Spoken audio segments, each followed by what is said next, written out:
I'd also like to welcome the superintendent of schools of the Greater Amsterdam School District, Tom Perillo, who's with us this morning, but he did tell me he doesn't have to speak. But we're glad he's here to witness this because we want children to know that this is a place they can come to visit. We hope that we'll have school trips coming to see this park. At this time, I'd like to introduce our guest speaker for the morning, Mr. Dwight Thompson, who's the Veteran Service Officer from Montgomery County.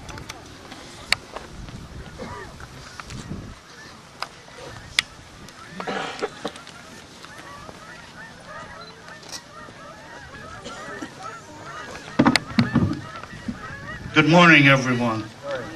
It's a real pleasure and an honor to be asked to speak here today. A little humbling, too, after all the dignitaries have been up here this morning. I'll try to give you some information.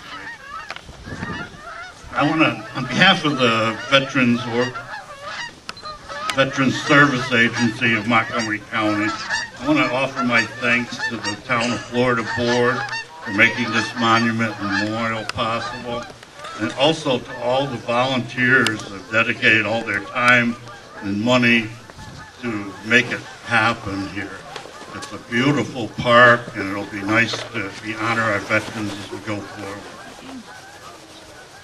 It's through ventures like this where businesses and veterans and private citizens have come together that we can achieve some great things. We're very close to Veterans Day, which traditionally honors all who have served in the U.S. military, and that is what we're doing here today.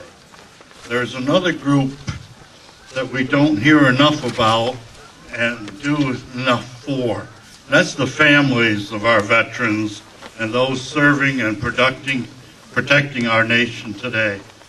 And it's important to remember not only the price paid by so many veterans to maintain our freedom, but the price paid by their families, and we must honor those families, and not just with blue and gold star banners, but with compassionate hearts.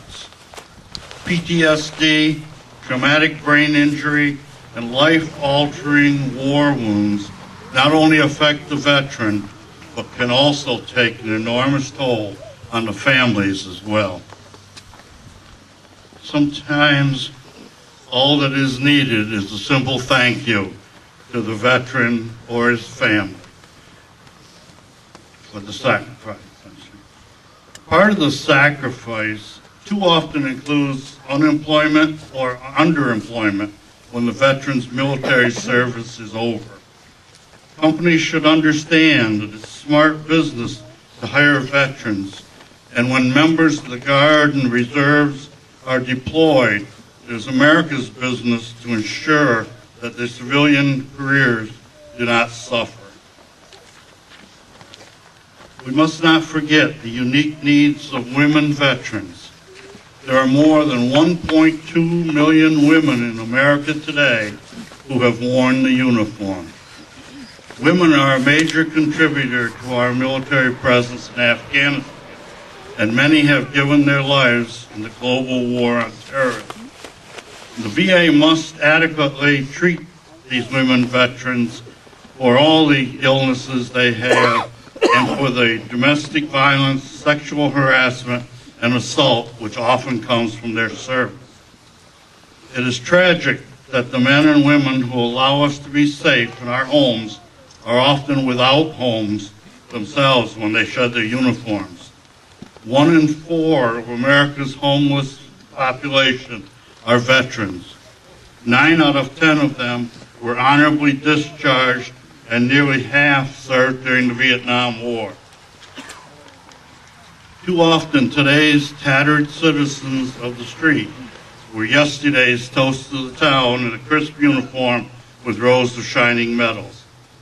This is hardly the thanks of a grateful nation. While fewer than 10% of Americans can claim the honorable title U.S. military veteran, this special group often provides the vital services that enable our communities to function. Chances are that if you surveyed your local police or fire department, you would find that a disproportionately high amount of its members are veterans. When an emergency hits, there's a good chance there's a veteran that is the first to respond. Whether it's a school teacher, construction worker, or first responder, military veterans take their mission seriously. They also take their responsibilities as citizens seriously. During the 2008 presidential election, 71% of U.S. veterans cast ballots, compared with the only 63% of non-veterans. We must heed the words of our first Commander-in-Chief, General George Washington, who said in 1798, "The willingness with which our young people will fight in any war, no matter how justified, shall be directly proportional as to how they perceive the veterans of earlier wars were treated and appreciated by their country." Born of their extraordinary accomplishments comes our extraordinary debt. And those accomplishments and their dedication, we must always be grateful. God bless you all for being here this morning. God bless our veterans, and God bless America.